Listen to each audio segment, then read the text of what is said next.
And this blessing of God through the priest is rooted in the blessings in Genesis 1, of course. There are multiple blessings, but two explicit blessings. One, God blesses at the end of day 5, God blesses the birds and the fish to be fruitful and multiply and fill their spaces.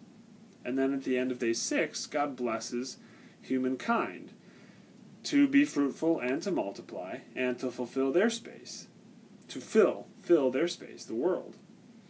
But the blessing also then includes the power to rule over those spaces. And so there, the blessing of God is very explicitly tied to an empowered function.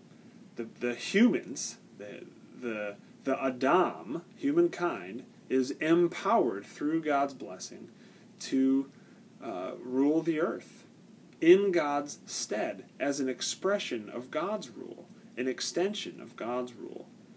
And our rule, therefore, resonates with, echoes, mirrors God's rule in such a way that that our rule is God's rule.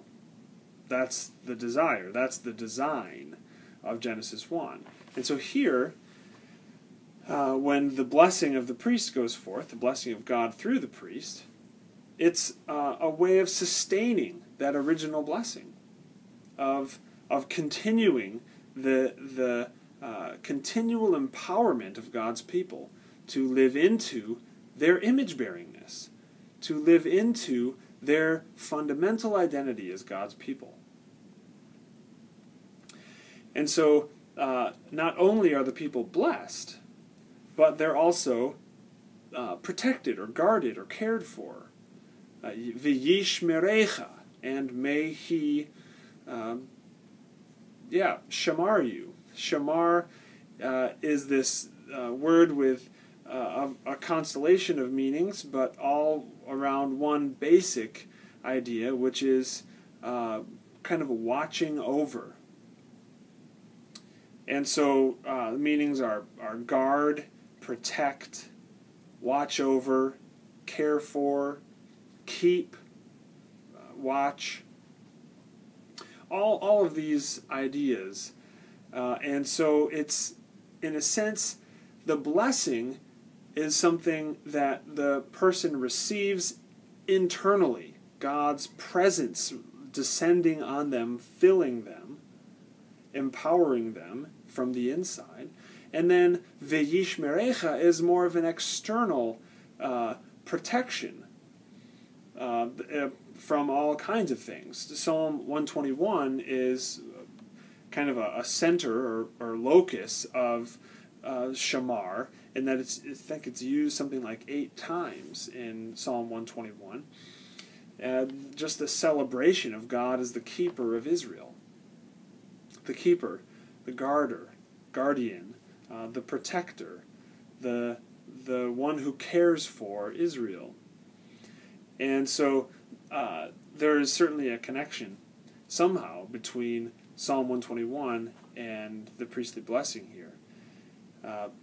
God, the priest invoking God to not only bless and empower, but also to care for and watch over the people between the moment that they receive the blessing and the moment that they come back for another time of group corporate worship. And so, of course, it's the exact same thing that you do as a priest or as a pastor or as a friend when you bless your friend, or you more significantly or more specifically bless your people at the end of a worship service. When you extend your hands, if you're ordained, above your shoulders, or not ordained, below your shoulders, right? You got to follow those rules. But when you extend your hands, or open your hands at least, to the people and say this is what you're saying. You're asking God to fill them with God's power, and you're asking God to protect them and guard them, keep them safe until you meet again. It's really a beautiful thing, what you do, the opportunity that you as a pastor, as a leader in the church have to bless those who have been placed under your charge, but also your family, your children, your friends, your parents. I can remember this was now 2-3 years ago, my Nana, who is just a couple of days ago turned 102 on March 28th. She, a couple of years ago, went into surgery. She must have been 99 or 100 at the time, to have, she had some kind of mouth cancer, and she was having a tumor removed, or something removed. And so I drove down to Kalamazoo before her surgery, and I said this blessing over her. I said it in Hebrew, and then I said it in English. And that was a holy moment.